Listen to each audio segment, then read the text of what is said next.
நான் சொல்ல போற இந்த ஜென் கதை கருத்துகள் நிறைஞ்ச தத்துவ கதைகளா இருக்க போகுது. இந்த கதைகள் உங்களுக்கு ரொம்பவே சுவாரஸ்யமாவும் இருக்கும், அதே சமயத்துல பயனுள்ளதாகவும் இருக்கும். கதைக்குள்ள போகலாமா?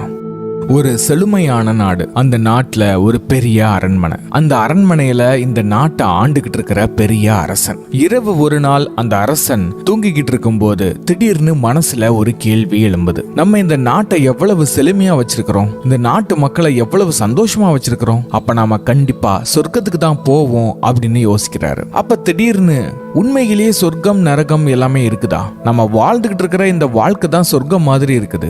ஒருவேளை நான் இறந்ததுக்கு அப்புறம் நரகத்துக்கு போயிடுவேனா அப்படின்னு அந்த அரசர் பயப்படுறாரு. அரசருடைய பயத்தை போக்குறதுக்காக அடுத்த நாள் அரண்மனையில இருக்கிற எல்லாரையும் வரவழைக்கிறாரு. தனக்கு எழும்பின அந்த கேள்விய அரண்மனையில இருக்கிற எல்லார்கிட்டையும் கேட்கிறாரு. சொர்க்கம் நரகம் என்றால் என்ன அப்படின்னு ஒவ்வொருத்தரும் ஒவ்வொரு வகையில சொல்றாங்க. ஆனா எதுவுமே அவருடைய மனசை திருப்திப்படுத்தல. அப்ப அவருடைய மனசுல தோணுது என்னன்னா, இந்த அரண்மனையில இருக்கிற யாருக்குமே சரியான பதில் தெரியல. இதுக்கு சரியான ஆள் நம்மளுடைய தளபதி தான். நாம எல்லா போர்லயும் ஜெயிச்சதுக்கு காரணம் நம்மளுடைய தளபதி தான். அதனால அவனுக்கு இதை பத்தி நல்லாவே தெரிஞ்சிருக்கும் அப்படின்னு யோசிச்சுட்டு தளபதி எங்க இருந்தாலும் அரண்மனைக்கு வர உத்தரவிடுகிறேன் அப்படின்னு சொல்றாரு அரசர். தளபதியும் வாராரு. அரசர் அந்த கேள்வியை கேட்கிறாரு. சொர்க்கம் நரகம் என்றால் என்ன?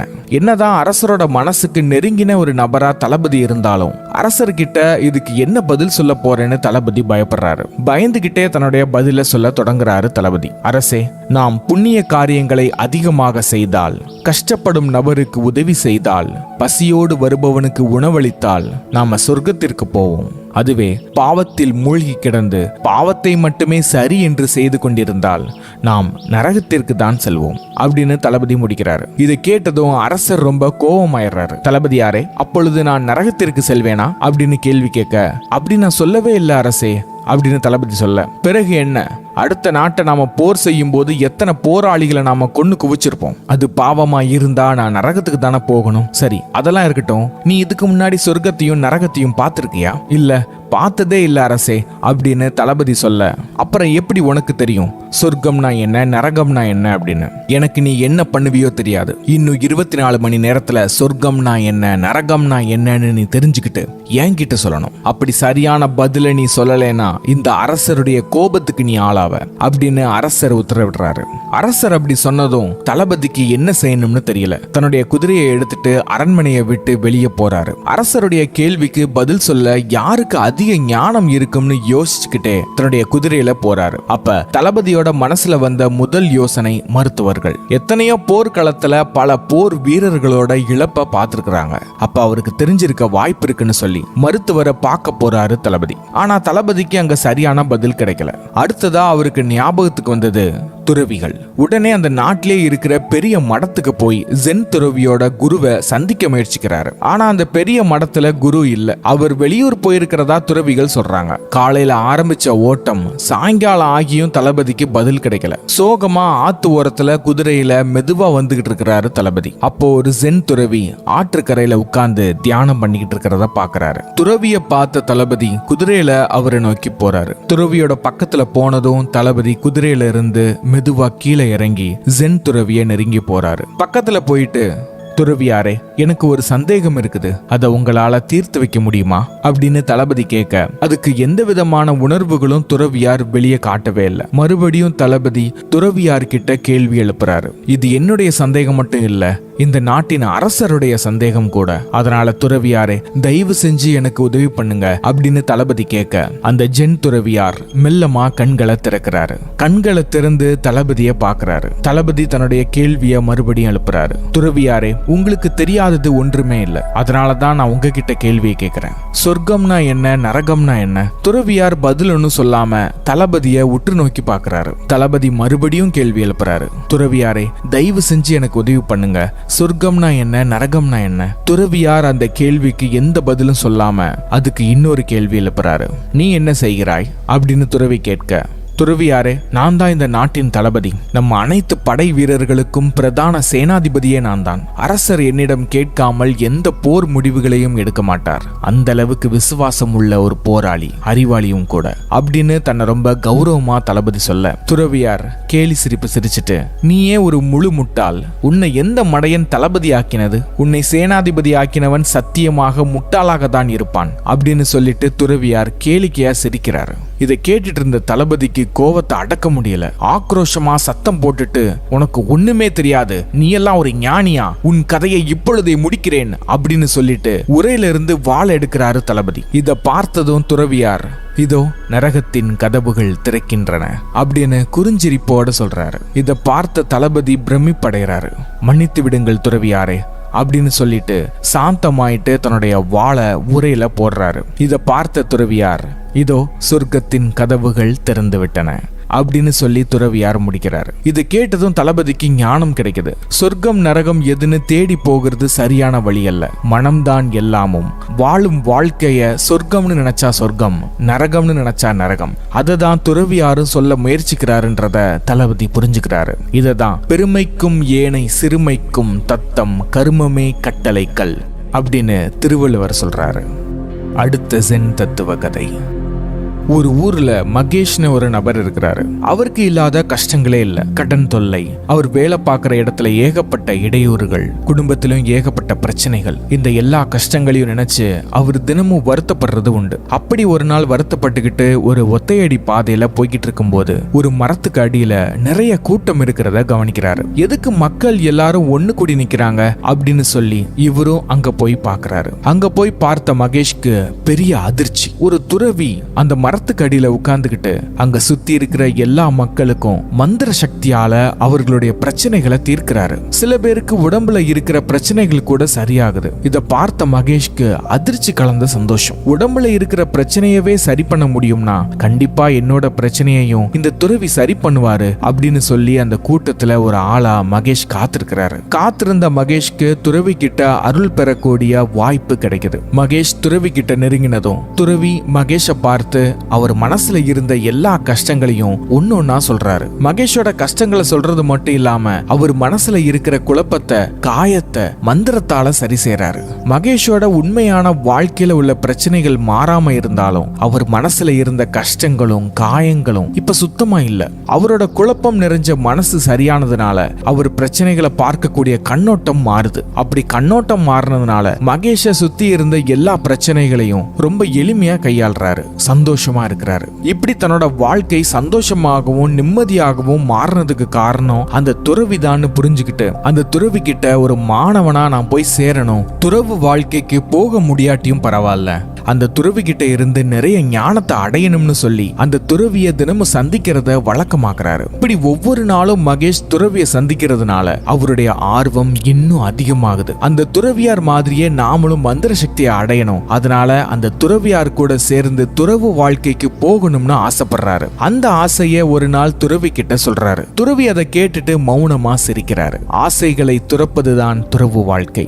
நீ என்னோட மந்திர சக்தியை கத்துக்கிறதுக்கு தானே ஆசைப்படுற அப்படின்னு கேட்டதும், துறவியாரே, நீங்க நினைக்கிற மாதிரி இல்ல, உங்ககிட்ட இருந்து அதிகமான ஞானத்தை அடையணும் நானு, அதுதான் என்னுடைய முதன்மையான குறிக்கோள் அப்படின்னு மகேஷ் சொல்றாரு. அதுக்கு துறவி, துறவு வாழ்க்கை சாதாரணமானது கிடையாது. உனக்குன்னு ஒரு குடும்பம் இருக்கு. இல்லற வாழ்க்கையை விட்டுட்டு துறவு வாழ்க்கை வர்றது அவ்வளவு சாதாரண விஷயம் கிடையாது அப்படின்னு சொல்ல, நீங்க சொல்றதும் சரிதான். துறவு வாழ்க்கைக்கு வந்தா என்னுடைய குடும்பத்துல இருக்கிற எல்லாருமே ரொம்ப கஷ்டப்படுவாங்க. குறிப்பா என்னுடைய மனைவி ரொம்ப வருத்தப்படுவா. நான் இல்லாம என்னுடைய குடும்பம் இயங்காது. அதனால நீங்க சொல்றது சரிதான் துறவியாரே அப்படின்னு சொல்லி மகேஷ் முடிக்கிறாரு. அதுக்கு துறவியார், நீ துறவு வாழ்க்கைக்கு தான் வரணும் அப்படின்றது என்னுடைய நோக்கம் இல்ல. ஆனா நீ இப்போ ஒரு காரணம் சொன்ன பாரு, அது முற்றிலும் தவறானது. நீ அந்த காரணத்துக்காக தான் துறவு வாழ்க்கைக்கு வராம இருக்கிறேனா அது மிகப்பெரிய முட்டாள்தனம். உண்மையை சொல்லு, துறவு வாழ்க்கைக்கு நீ வர்றதுக்கு தடையா இருக்கிறது உன்னுடைய குடும்பம் மட்டும்தானா அப்படின்னு துறவியார் கேட்க, ஆம் துறவியாரே, நீங்க சொன்னதுக்கு அப்புறம் தான் எனக்கு உரைச்சது.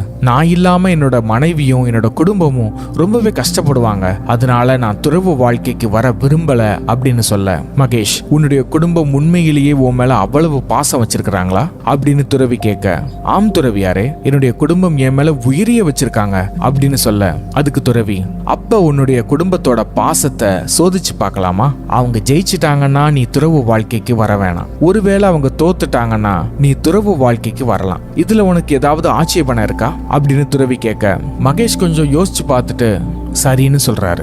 நான் இப்போ உனக்கு ஒரு மந்திரத்தை சொல்லி கொடுக்கறேன். இந்த மந்திரத்தை பயன்படுத்தினா நீ நினைக்கிற நேரம் வர உன்னால உயிர் இல்லாம ஜடம் மாதிரி இருக்க முடியும். இதை பயன்படுத்தி தான் உன் குடும்பத்தோட பாசத்தை சோதிக்க போறோம் அப்படின்னு சொல்லி அந்த மந்திரத்தை மகேஷ்க்கு சொல்லி கொடுக்கறாரு துறவி. மகேஷ் அடுத்த நாள் வீட்டுல சாப்பிட்டுட்டு இருக்கும்போது திடீர்னு நெஞ்சு வலி வர்ற மாதிரி நடிக்கிறாரு. சுத்தி இருக்கிற எல்லாரும் அதிர்ச்சி அடையறாங்க. அப்புறம் மெதுவா அந்த மந்திரத்தை சொல்ல ஆரம்பிச்சு தன்னுடைய உயிர் போகிற மாதிரி நடிக்கிறாரு. தரையில ஒரு உயிரில்லாத ஜடம் மாதிரி விழுந்து கிடக்கிறாரு. இதை சுத்தி இருந்து பார்த்த குடும்பத்துல இருக்கிற எல்லாரும் மகேஷ்க்கு என்ன ஆச்சுன்னு சொல்லி ரொம்ப கஷ்டப்படுறாங்க, அழுகுறாங்க. அப்ப மகேஷ்க்கு தோணுது, இவங்களை கஷ்டப்படுத்தினது போதும், நம்ம முடிச்சிடலாம் அப்படின்னு யோசிக்கிறாரு. ஆனா இருந்தாலும் துறவி சொன்னதை ஞாபகம் வச்சுக்கிட்டு மந்திரத்தை பயன்படுத்திக்கிட்டே இருக்கிறாரு. மகேஷ் இறந்து போனதை நம்பிட்டு ஊர்ல இருக்கிற எல்லா மக்களுக்கும் இந்த செய்தியை சொல்றாங்க. இந்த துறவி கிட்டையும் சொல்றாங்க. துறவி செய்தியை கேட்டதும் மகேஷோட வீட்டை நோக்கி போறாரு. மகேஷ் ஒரு பிணம் மாதிரி படுத்திருக்கிறாரு.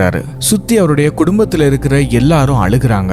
அவருடைய மனைவியும் ரொம்ப மன வருத்தத்தோட அழுகுறாங்க. துறவி இவங்க அழுகிறத பார்த்ததும், நீங்க யாரும் அழுக வேண்டாம், நான் உங்களுக்கு ஒரு நல்ல செய்தியும் கொண்டு வந்திருக்கிறேன், கெட்ட செய்தியும் கொண்டு வந்திருக்கிறேன், அதை நான் உங்ககிட்ட சொல்லலாமா அப்படின்னு துறவி கேட்க, மகேஷோட மனைவி, சொல்லுங்க துறவியாரே அப்படின்னு சொல்ல, நல்ல செய்தி என்னன்னா என்னால மகேஷ உயிரோட திரும்பி கொண்டு வர முடியும் அப்படின்னு சொல்றாரு. அப்படி சொன்னதும் குடும்பத்துல இருக்கிற எல்லாருடைய முகமும் சந்தோஷமா மாற ஆரம்பிக்குது. அப்ப மகேஷோட மனைவி துறவியார்கிட்ட, கெட்ட செய்தி என்ன துறவியாரே அப்படின்னு கேட்க, கெட்ட செய்தி என்னன்னா மகேஷ உயிரோட கொண்டு வரணும்னா உங்கள ஒருத்தர் யாராவது உயிரை கொடுக்கணும். கத்தியும் கிடையாது, ரத்தமும் கிடையாது, ஆனா உயிரை கொடுக்கணும். அப்படி உயிரை கொடுக்க யாராவது முன் வந்தாதான் மகேஷோட உயிரை திரும்பி கொண்டு வர முடியும். உங்கள யார் தயாரா இருக்கிறீங்க அப்படின்னு துறவியார் கேட்க, மகேஷ் குடும்பத்துல இருந்த ஒவ்வொருத்தரும் ஒவ்வொரு காரணம் சொல்றாங்க.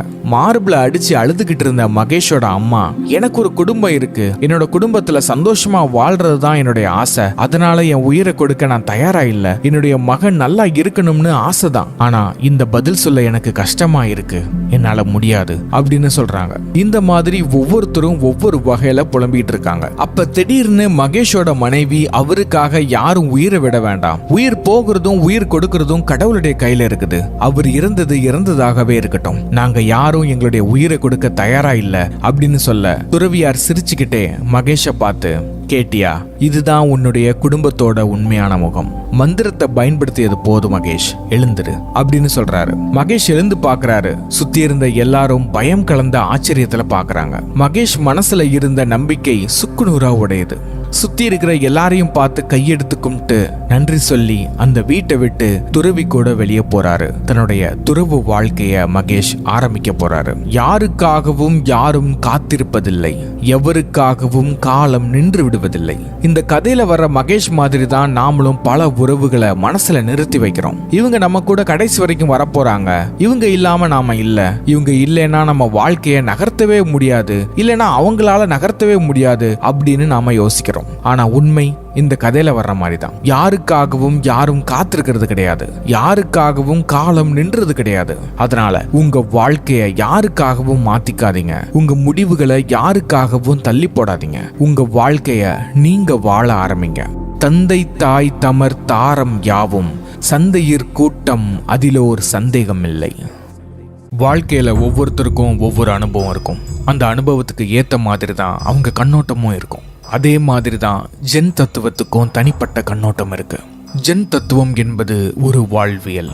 உலக ஆசைகளை தேடி ஓடுகிறவர்களுக்கு ஜென் தத்துவம் ஒரு பயனற்ற தத்துவம். இந்த பதிவை கேட்டுக்கிட்டு இருக்கிற நீங்க வாழ்க்கையில நிறைய கஷ்டங்களை அனுபவிச்சிருக்கலாம், நிறைய இழப்புகளை அடைஞ்சிருக்கலாம். பிரச்சனைகளையும் இழப்புகளையும் நினைச்சு வருத்தப்படுற கண்ணோட்டத்துல நீங்க இருக்கிறீங்கன்னா இந்த ஜென் கதைகள் உங்க கண்ணோட்டத்தை கண்டிப்பா மாத்தும். உங்க மனசை அலைப்பாய விடாம, கவனச்சிதறல் இல்லாம இந்த தத்துவங்கள் நிறைஞ்ச அருமையான ஜென் கதையை கேட்க தயாராயிருங்க. அது ஒரு அடர்ந்த காடு. அந்த காட்டுக்குள்ள நிறைய இளம் சீடர்களை வழிநடத்தி ஒரு ஜென் துறவியார் கூட்டிட்டு போறாரு.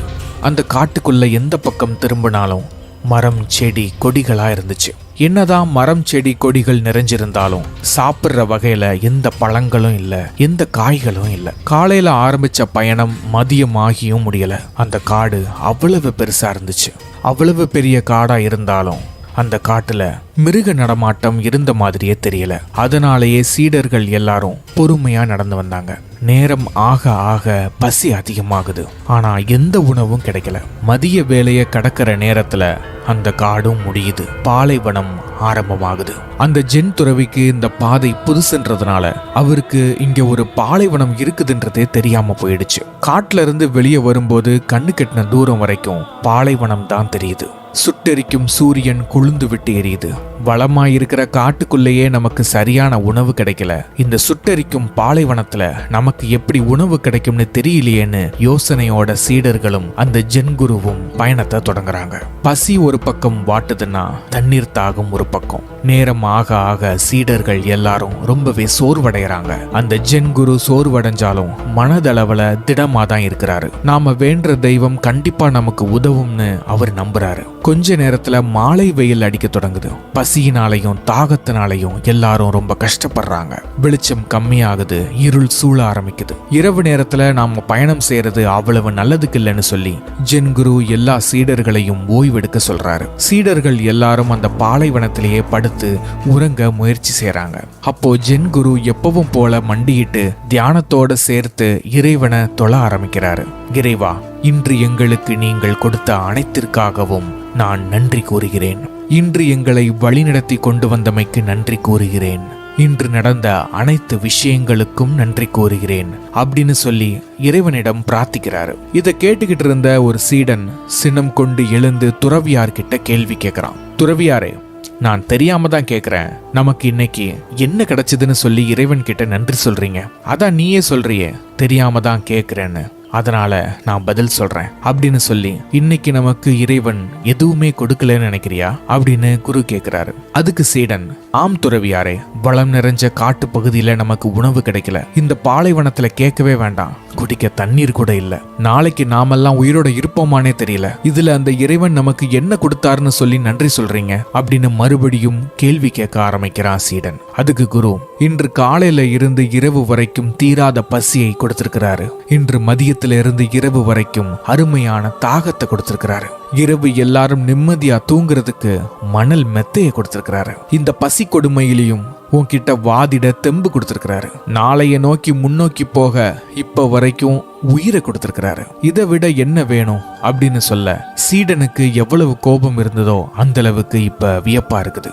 இன்பமும் துன்பமும் வாழ்க்கை என்ற நாணயத்தின் இரு பக்கங்கள். ஒன்றை மட்டும் ஒப்புக்கொண்டு மற்றதை மறுக்க முடியாது என்று உணர்ந்தவனே ஞானவான் அப்படின்னு சொல்லி குரு முடிக்கிறாரு. அறத்திற்கே அன்பு சார்பு என்பர் அறியார், மரத்திற்கும் அக்தே துணை. வள்ளுவனோ அதை தான் சொல்றான். உங்கள் கண்ணோட்டத்தை மாற்றக்கூடிய அடுத்த கதை.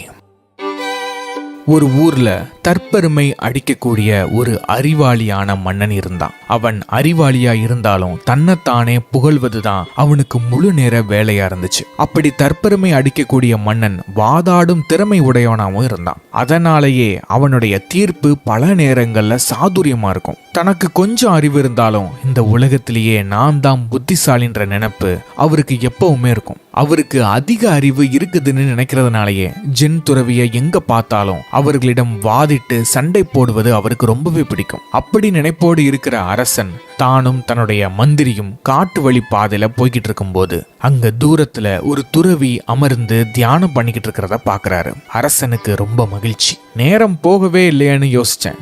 என்னுடைய நேரத்தை கழிக்க சிறந்த கேளிக்கை ஒன்று காத்திருக்குது. வண்டியை துறவியை நோக்கி திருப்புங்க அப்படின்னு சொல்றாரு. துறவியை போய் சென்றடைஞ்சதும் அரசர் மெதுவா வண்டியை விட்டு இறங்குறாரு. துறவியை நோக்கி மெதுவா போறாரு. துறவியாரே, வந்திருப்பது யார் என்று தெரியுமா அப்படின்னு அரசர் கேள்வி எழுப்ப துறவி எந்த பதிலும் சொல்லல, இந்த செய்கையும் காட்டல. அரசர் அதை பார்த்துட்டு, சரி பரவாயில்ல, நானே சொல்றேன். நீங்கள் பார்க்கிற தூரம் வரைக்கும் இருக்கிற எல்லைகள் அனைத்தும் எனக்கு சொந்தமானவை. எனக்கு கீழே தான் இந்த எல்லா கிராமங்களும் வருது. இந்த அனைத்து கிராமங்களையும் கட்டி ஆள்ற ஒரே ஒரு வீரமான அரசன் நான் தான். இந்த நாட்டை ஆளுகின்ற மன்னன் உங்க முன்னாடி நிக்கிறேன். அப்படின்னு சொல்ல துறவி ஒரு பொன்முறுவலோட சிரிக்கிறாரு. அதற்கு அரசன் கொஞ்சம் கோபம் அடைகிறாரு. என்னடா ஒரு அரசன்னு சொன்னதுக்கு அப்புறம் கூட கண்ணை திறக்காம இருக்கிறாரே, இவர்கிட்ட எப்படி வாய் சண்டை போடுறது அப்படின்னு யோசிக்கிறாரு. அப்படி யோசிச்சுக்கிட்டே சில கேள்விகளை கேட்க ஆரம்பிக்கிறாரு. சரி துறவியாரே, நீங்க கண்களை திறக்காட்டியும் பரவாயில்ல, என்னுடைய சில சந்தேகங்களுக்கு பதில் சொல்ல முடியுமா அப்படின்னு சொல்ல துறவியார் தலைய மெதுவா அசைக்கிறாரு. குருவே, பெரும்பாலும் ஜென் என்பது இயல்பாய் இருப்பதுதானே இல்லையா அப்படின்னு கேட்க துறவியார் தலைய ஆம் அப்படின்னு சொல்ற மாதிரி அசைக்கிறாரு. அப்படியானால் இயல்பு என்பது மனதை பொறுத்த விஷயம் அல்லவா அப்படின்னு அடுத்த கேள்வியை கேட்க அதற்கும் ஆம் என்று துறவி தலைய அசைக்கிறாரு.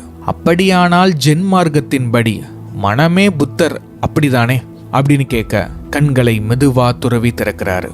அரசரை பார்த்து நமட்டு சிரிப்பு சிரிச்சிட்டு தன்னுடைய பதில சொல்ல ஆரம்பிக்கிறாரு. அரசர் இந்த கேள்விக்கு தான் பதில் தேட வந்தாரோ, எனக்கு அப்படி தோன்றவில்லையே அப்படின்னு சொல்றாரு.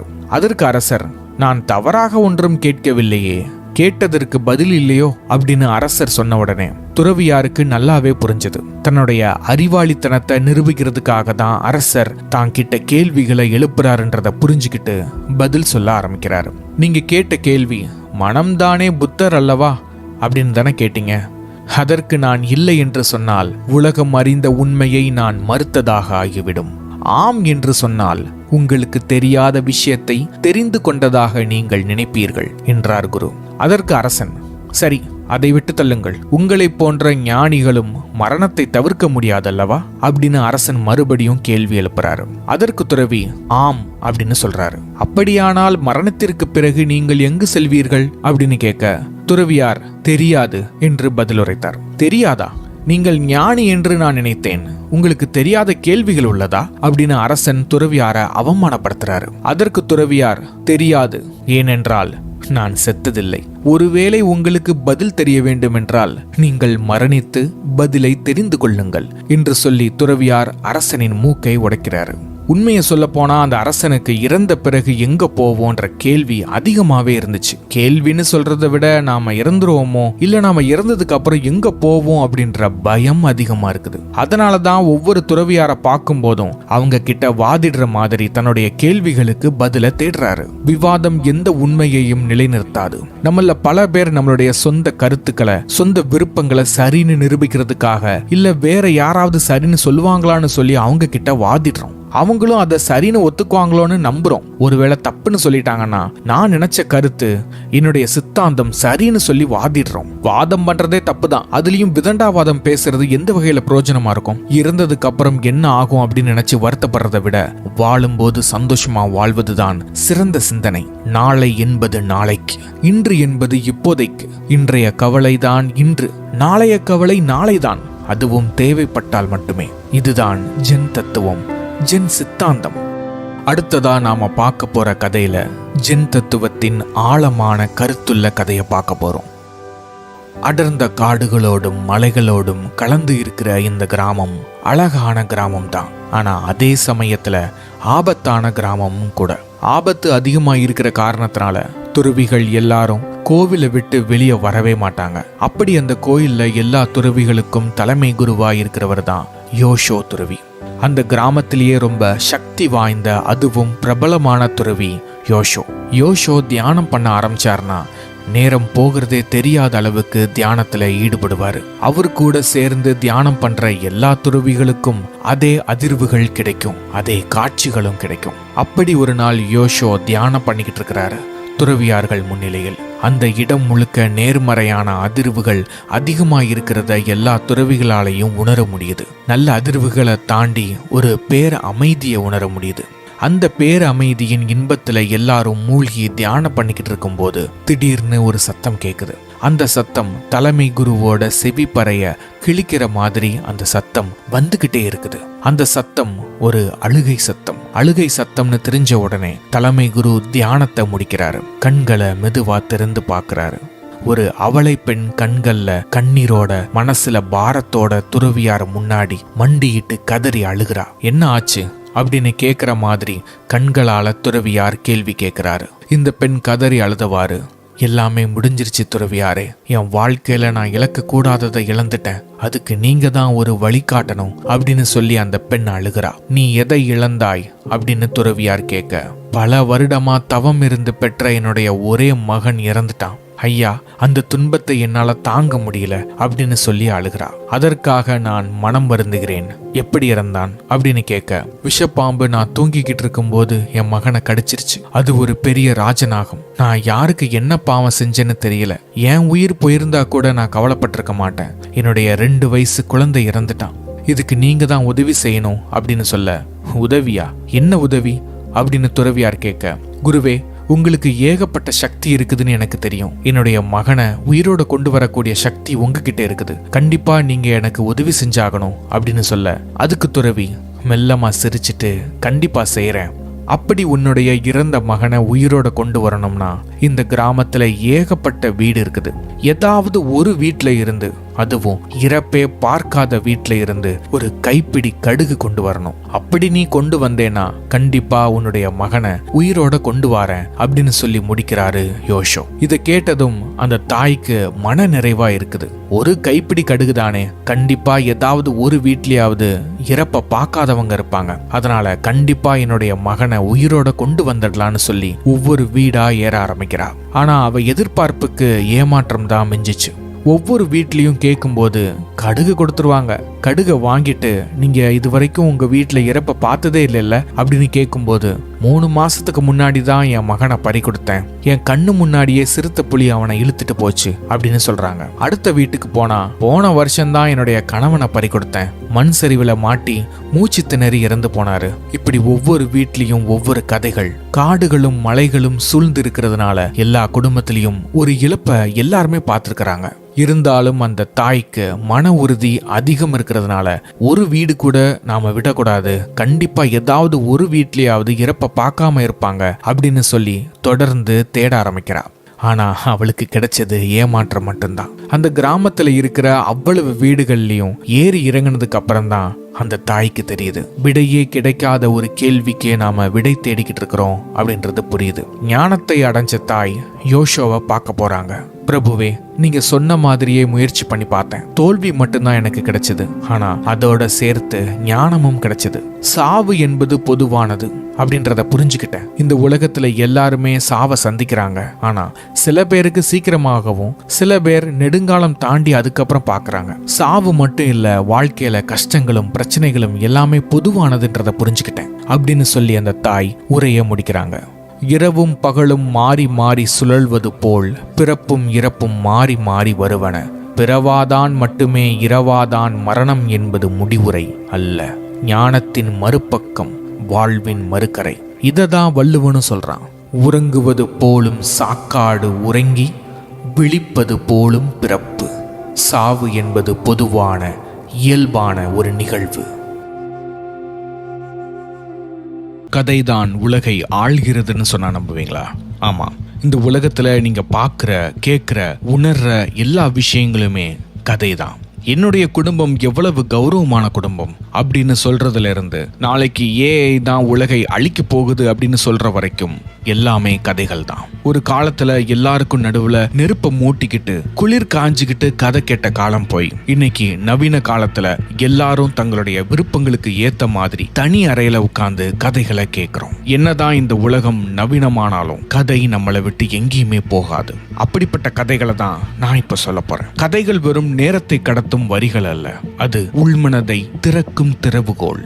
ஒரு ஊர்ல ராஜான்னு ஒரு பையன் இருக்கிறான். அந்த பையனுக்கு வரையறதுனா ரொம்பவே பிடிக்கும். அவனுடைய பொழுதுபோக்கே அவனுடைய கிராமத்துல இருக்கிற எல்லா மக்களையும் உட்கார வச்சு அந்த நபர்களை அச்சசலா அப்படியே வரையறது தான் அவனுடைய வழக்கம், அவனுடைய பொழுதுபோக்கு. தான் மகிழ்வது மட்டுமல்லாமல் மற்றவர்களையும் மகிழ்விப்பதுதான் அவனுக்கு பொழுதுபோக்கு. ராஜா நல்ல திறமை வாய்ந்த கலைஞன்றது கிராமத்துல இருக்கிற எல்லாருக்குமே தெரியும். ராஜாவோட தெருவில் இருக்கிற பெனாசிருக்கும் தான். ராஜாவோட வரையற திறமை மற்றவர்களை விட பெனாசிருக்கு ரொம்ப பிடிக்கும். ராஜாவோட திறமையை விட அவளுக்கு ராஜாவை ரொம்ப பிடிக்கும். தன்னை என்னைக்காவது ஒரு நாளாவது வரைய மாட்டானா அப்படின்ற ஏக்கம் அவளுக்கு எப்பவுமே இருந்துச்சு. ஆனா ராஜாவுக்கு பெனாசிரோட மனசுல இப்படி ஒரு ஆசை இருக்குதுன்னு அவருக்கு தெரியாது. ஏன், பெனாசிரோட முகம் கூட அவனுக்கு தெரியாது. இப்படி இருக்கிற நேரத்துல ஒரு நாள் கிராமத்துல கோவில் திருவிழா வருது. அந்த நேரத்துல பெனாசிர் வீட்டுல இருக்கிறவங்க எல்லாரும் வேற ஒரு முக்கியமான விஷயமா வெளியூர் போறாங்க. கோவில் திருவிழான்றதுனால கிராமத்துல இருக்கிற எல்லாருமே கோவில்ல தான் இருக்கிறாங்க. ராஜாவும் கோவில் மக்களோட தான் இருக்கிறான். ராஜா எப்பவும் போல அந்த கிராமத்துல இருக்கிற குட்டி பசங்க, வயதான பாட்டி எல்லாரையும் தன்னுடைய கலை திறமையால வரைஞ்சு காட்டிக்கிட்டு இருக்கிறான். அப்போ ராஜா வரைஞ்சுக்கிட்டு இருக்கிற அவனுடைய பென்சில் கை தவறி கீழே விழுகுது. கூட்டம் அதிகமா இருக்கிறதுனால அந்த பென்சில் அவன் கையில கிடைக்கல. அதனால மறுபடியும் ராஜா தன்னுடைய வீட்டுக்கு வந்து பென்சில் எடுக்கிறதுக்காக தன்னுடைய தெருவுக்குள்ள வரான். அப்படி தெருக்குள்ள வரும்போது ராஜா அப்படின்னு கூப்பிடுற ஒரு சத்தம் கேக்குது. யாரா நம்மளை கூப்பிடுறது அப்படின்னு வியப்பா திரும்பி பார்க்கறான். அங்க பெனாசிர் தன்னுடைய முகத்தை மறைக்காம ராஜாவை பார்த்து சிரிக்கிறா. ராஜாவுக்கு யாருன்னே தெரியல. அப்புறம் அவளுடைய கண்களை உத்து கவனிச்சு பார்த்ததுக்கு அப்புறம் தான் ஓ பெனாசிர்னு தெரிஞ்சுக்கிறான். ராஜா பெனாசிரை பார்த்து என்னப்பா வேணும் அப்படின்னு கேக்குறதுக்குள்ள பெனாசிர் சொல்றா, என்ன ஒரே ஒரு தடவை வரைய முடியுமா அப்படின்னு கேக்குறா.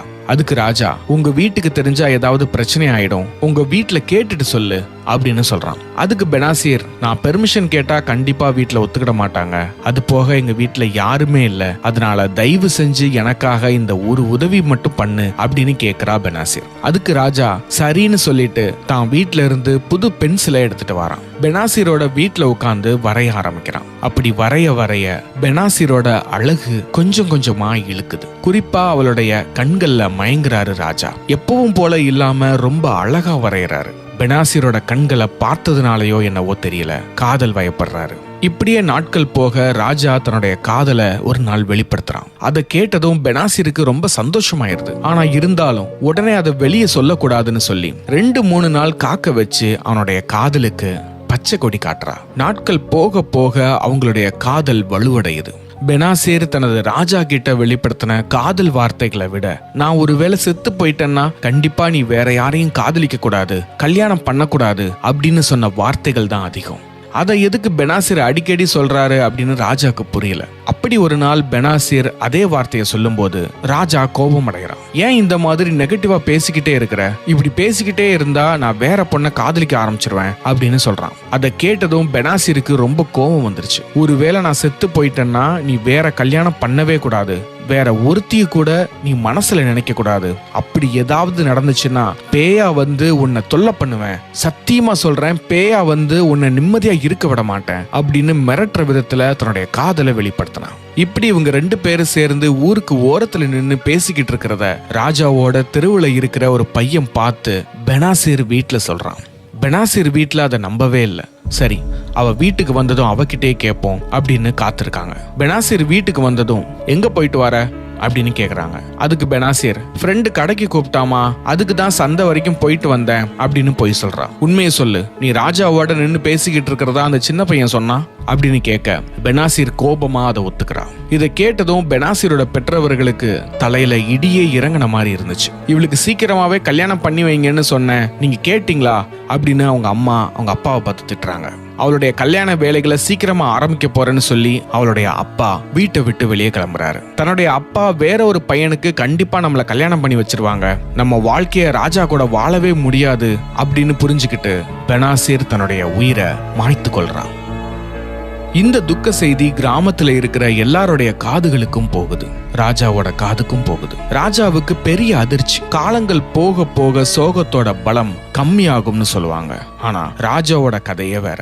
பெனாசிர் தன்னை விட்டு போய் 5 வருஷத்துக்கு மேல ஆகுது. இன்ன வரைக்கும் ஒவ்வொரு நாளும் இரவு தூங்கும் போதும் பெனாசிர் பேசின வார்த்தைகள் அவன் காதுக்குள்ள ஒழிச்சுக்கிட்டே இருக்குது. அவங்க 2 பேரும் சேர்ந்து கழிச்ச நிமிடங்கள் வலிகளா அவனுடைய நினைவுகள்ல இருக்குது. இப்படி ராஜா முடங்கி கிடக்கிறத பார்த்து ராஜாவோட பெற்றோர்கள் இவனுக்கு ஒரு கல்யாணம் பண்ணி வச்சா சரியாயிரும்னு முடிவெடுக்கிறாங்க. ராஜாவுக்கு அதுல உடன்பாடு இல்லைன்னா கூட தன்னுடைய வயதான அப்பா அம்மாவுக்கு உதவியா யாராவது இருப்பாங்கன்னு சொல்லி அந்த கல்யாணத்துக்கு சரின்னு சொல்றான். ராஜாவோட அப்பா அப்பா அம்மா நினைச்ச மாதிரியே அவனுக்கு ஒரு நல்ல மனைவி அமையறா. ராஜாவோட மனைவி அவனை ரொம்ப நேசிக்கிறா. ராஜாவுக்கு அது புரியலனா கூட அவனுடைய மனைவி அளவுக்கு அதிகமா அவனை நேசிக்கிறா. கொஞ்ச நாள்லயே ராஜாவை நல்லா புரிஞ்சுக்கிறா. அவனுடைய பழைய கதைகளை இந்த கிராமத்துல இருந்த மக்கள் கிட்ட கேட்டு தெரிஞ்சுக்கிறா. எவ்வளவுதான் அன்பு காட்டினாலும் ராஜா அதுக்கு அடி பண்ணிற மாதிரி தெரியல. கொஞ்ச நாள் கழிச்சு ராஜாவுக்கு தன்னுடைய மனைவி மேல அன்பு வர தொடங்குது. அப்படி ஒரு நாள் தன்னுடைய காதலை வெளிப்படுத்த அவனுடைய மனைவி பக்கத்துல போகும்போது திடீர்னு ஒரு உருவம் அவங்க 2 பேரும் இருக்கிற அறையில தோன்றுது.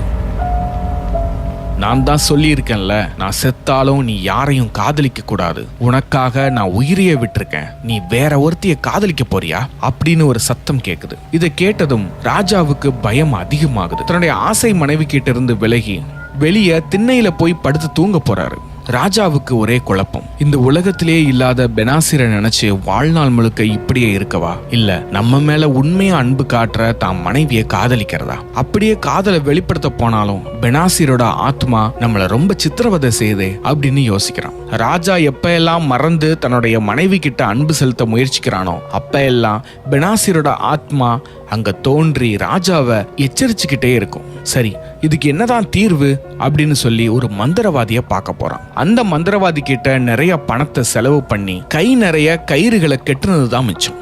எந்த பயனும் இல்ல. அப்படி ஒரு நாள் மந்திரவாதிய பார்த்துட்டு வர்ற வழியில ஒரு ஆற்றங்கரையில ஒரு ஜென் துறவி அமர்ந்திருக்கிறாரு. ஜென் துறவிய பார்த்ததும் ராஜாவுக்கு ஏதோ ஒரு நம்பிக்கை. அந்த துறவியை நோக்கி பக்கத்துல போறான்.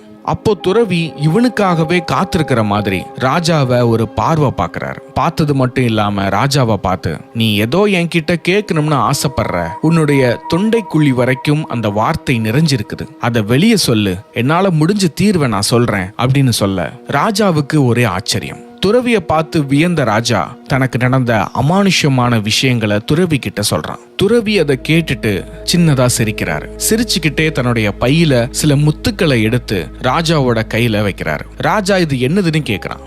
அதுக்கு துறவி சொல்றாரு, இது இமயமலையின் அடிவாரத்தில் இருந்து எடுத்த முத்துக்கள், இது ரொம்ப சக்தி வாய்ந்த முத்துக்கள், எல்லாருக்கும் நான் இதை கொடுக்கறது இல்ல, உனக்கு அமானுஷ்ய தொல்லை இருக்கிறதுனாலதான் நான் இதை உனக்கு கொடுக்கறேன் அப்படின்னு சொல்றாரு. அதுக்கு ராஜா, இந்த முத்துக்களை என் வீட்டுல வச்சா எந்த அமானுஷ்யமும் வராதா அப்படின்னு கேட்க, அதை வீட்டுல வைக்கிறதுக்காக நான் கொடுக்கல, அது உன்னுடைய கைகள்ல மட்டும்தான் இருக்கணும், அதை நீ திறந்து கூட பார்க்க கூடாது, அதை திறந்து பார்த்தா அதனுடைய சக்தி குறைஞ்சிரும். இப்போ நீ வீட்டுக்கு போன உடனே உன்னுடைய ஆசை மனைவி கிட்ட உன்னுடைய காதலை வெளிப்படுத்து. அந்த நேரத்துல உன்னுடைய கைகள்ல இந்த முத்துக்களும் இருக்கணும். உன்னுடைய கைகள்ல முத்துக்கள் இருக்கிறதுனால உன்னுடைய முன்னாள் காதலியோட ஆத்மா உன்னை தொல்லை செய்யாது. அதையும் மீறி வந்துச்சுன்னா அந்த ஆத்மா கிட்ட என் கையில எத்தனை முத்துக்கள் இருக்குதுன்னு கேளு, அது பதில் சொன்னதுக்கு அப்புறம் உன் கைகளை திறந்து பாரு அப்படின்னு சொல்றாரு. கைகளை திறந்து பார்த்தா இந்த பிரச்சனை இனிமே வராதா? என்னுடைய முன்னாள் காதலியோட ஆத்மா என்னைய தொந்தரவு செய்யாதா அப்படின்னு ராஜா கேட்க, முதல்ல நான் சொன்னதை செய், பிறகு கேள்வி கேள் அப்படின்னு சொல்லி துறவி தன்னுடைய உரையை முடிக்கிறாரு.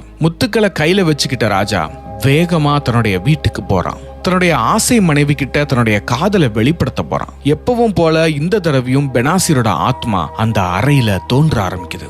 எப்பவும் போல அதே வார்த்தைகளை சொல்ல ஆரம்பிக்குது, மிரட்ட ஆரம்பிக்குது. அந்த நேரத்துல ராஜா துறவி சொன்ன அந்த கேள்வியை கேட்கிறான். பேசாத, நான் இப்ப கேட்கிற கேள்விக்கு மட்டும் பதில் சொல்லு, நான் கையில எத்தனை முத்துக்கள் வச்சிருக்கேன் இப்ப சொல்லு அப்படின்னு கேக்குறான். அந்த கேள்வியை கேட்ட கொஞ்ச நேரத்துல அந்த அறையில தோன்றின உருவம் எங்க போச்சுன்னே தெரியல.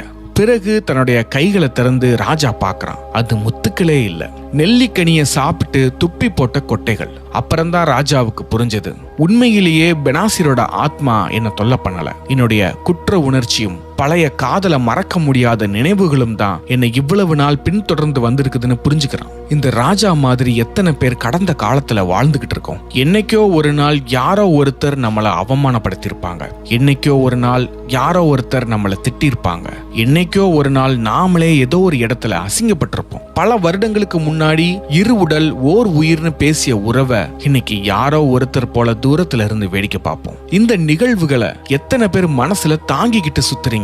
இப்படி இந்த மோசமான நிகழ்வுகளை மனசுல சுமந்துகிட்டே இருக்கிறதுனால என்ன நடக்க போகுது?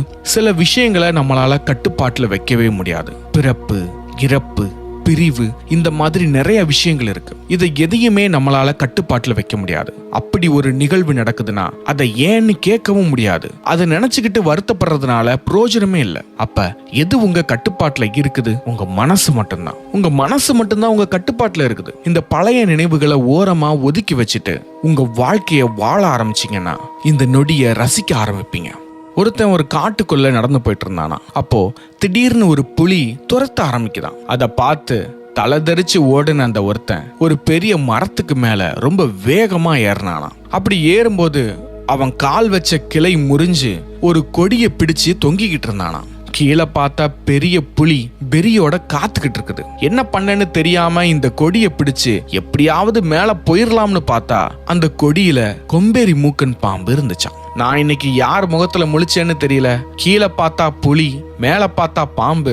எனக்கு இன்னைக்கு தான் கடைசி நாள் போல. நான் என்ன பண்ண போறேன் கடவுளே அப்படின்னு கத்துனானா. அப்ப அந்த மரக்கிளையில இருந்த வெட்டி எடுத்துட்டு போன மிச்சம் இருந்த தேன் கூட்டுல இருந்து ஒரு சொட்டு தேன் நழுவி அவனுடைய நாக்குல விழுந்துச்சான். அந்த இடத்துல நீங்க இருந்தீங்கன்னா அந்த தேன் எவ்வளவு சுவையா இருக்குதுன்னு ரசிப்பீங்களா?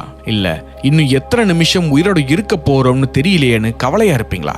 பயத்துல இருப்பீங்களா? இது ஒரு புத்தகத்துல படிச்ச ஒரு கற்பனை கதை. இந்த மாதிரி ஒரு சூழ்நிலை யாருக்கும் வரப்போறதே இல்லை, சரிதான். ஆனா இந்த சூழ்நிலையில இருந்து நாம ஒண்ணு தெரிஞ்சுக்கணும். அந்த கொடியில படுத்திருக்கிற பாம்பு நம்மளுடைய கடந்த காலம். கீழே நம்ம சதைக்காக காத்திருக்கிற அந்த புலி நம்மளுடைய எதிர்காலம். கடந்த காலத்தையும் எதிர்காலத்தையும் குறிச்சு பயந்துகிட்டே இருந்தோம்னா அந்த நாக்குல விழுந்த தேன், அதாவது நிகழ்காலத்தை நாம சுவைக்க மறந்துடுவோம். வாழ்க்கையில பிரச்சனைகள் எப்பவுமே இருக்கதான் செய்யும். பிரச்சனைகள் டிசைனா வந்துகிட்டே தான் இருக்கும். அந்த பிரச்சனைகள் குறையலாம், மறுபடியும் கூடலாம். ஆனா ஏதோ ஒரு பிரச்சனை, கமிட்மெண்ட், நம்ம எதை வேணாலும் சொல்லலாம், நமக்கு வருத்தம் தரக்கூடிய ஏதோ ஒண்ணு நம்ம வாழ்க்கையில கூட சேர்ந்து வந்துகிட்டே தான் இருக்கும். அப்ப இந்த பிரச்சனை எல்லாம் முடிச்சதுக்கு அப்புறம் தான் நான் சந்தோஷமா இருப்பேன் அப்படின்னு நினைச்சீங்கன்னா அது ரொம்ப ரொம்ப தப்பு. அப்படி ஒண்ணு நடக்க போறதே இல்லை. இந்த பிரச்சனை எல்லாம் முடிச்சிட்டு எதிர்காலத்துல நான் சந்தோஷமா இருப்பேன்னு சொல்றது ஒரு பெரிய முட்டாள்தனம். அப்ப நீங்க எதை பார்க்கணும்? இன்னைக்கு வாழ்ற இந்த நிகழ்காலத்தை மட்டும்தான் பார்க்கணும். இந்த நிகழ்காலம் மட்டும்தான் உங்க கட்டுப்பாட்டுல இருக்குது. உங்களுடைய உணர்வுகள் மட்டும்தான் உங்க கட்டுப்பாடுகள்ல இருக்குது. அதனால வாழ போற இந்த ஒரு வாழ்க்கைய சந்தோஷமா வாழுங்க. உங்க பிரச்சனைகளை நினைச்சு கவலைப்படாதீங்க. ஒரே ஒரு வாழ்க்கை, உங்க வாழ்க்கை.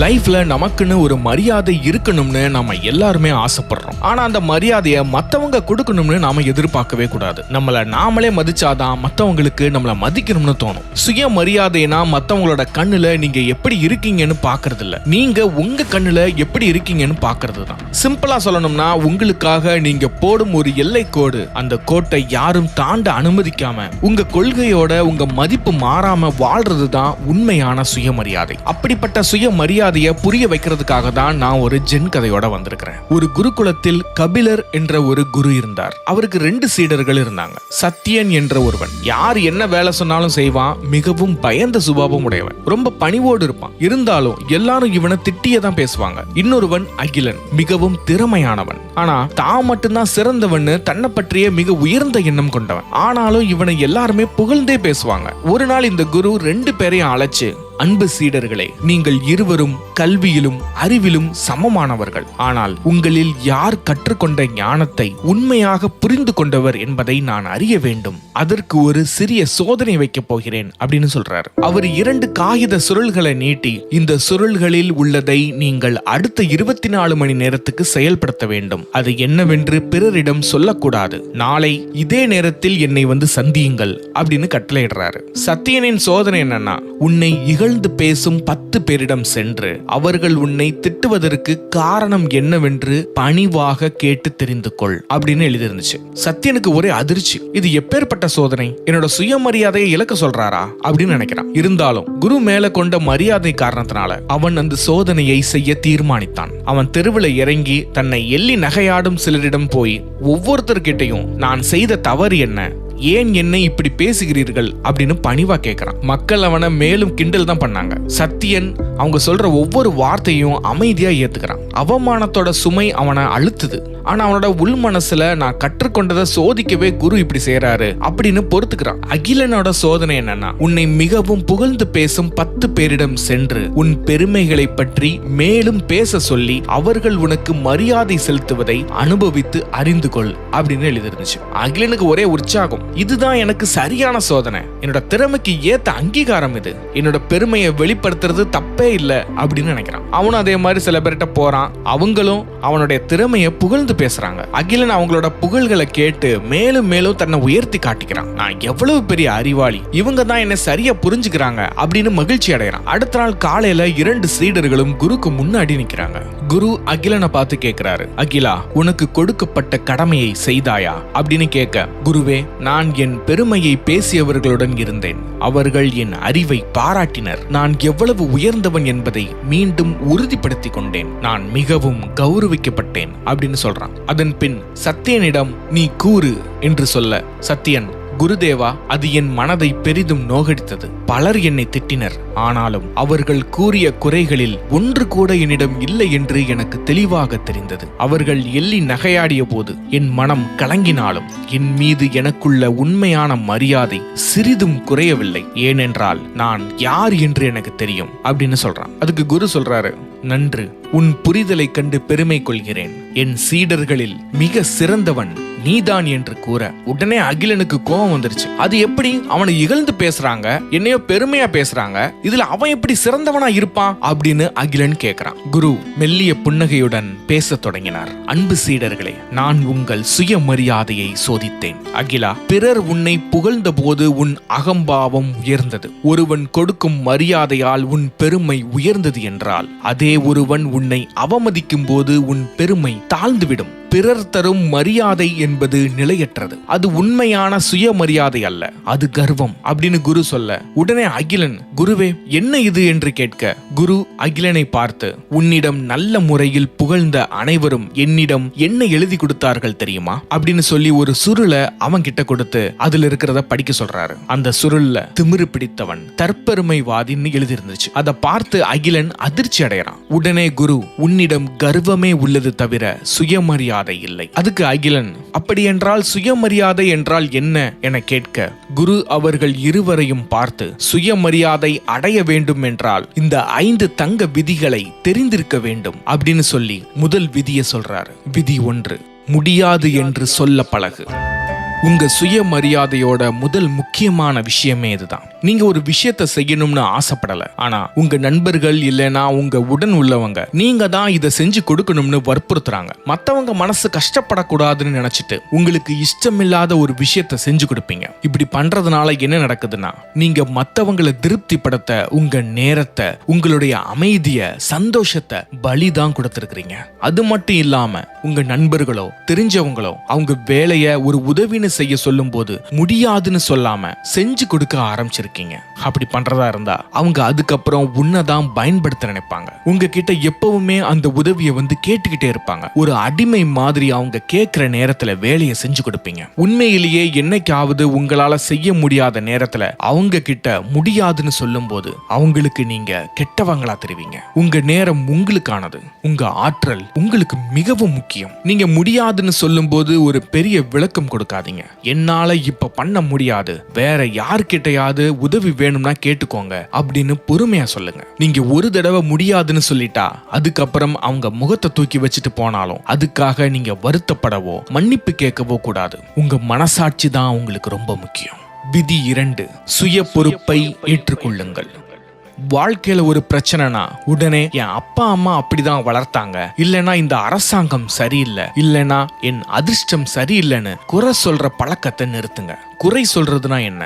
உங்களோட கட்டுப்பாட்டை நீங்க மத்தவங்க கையில கொடுக்கறீங்கன்னு அர்த்தம். நீங்க உங்க வாழ்க்கையோட தலைவன். நல்லது நடந்தாலும் கெட்டது நடந்தாலும் அதுக்கு 100% நீங்க தான் காரணம்னு ஏத்துக்கணும். அடுத்த ஒரு வாரத்துக்கு நீங்க யாரையாவது குறை சொல்லணும்னு தோணுதுன்னா அந்த வார்த்தைய மனசுக்குள்ளேயே நிறுத்திட்டு உடனே சரி இதுக்கு நாம என்ன பண்ணலாம்னு மாத்தி யோசிங்க.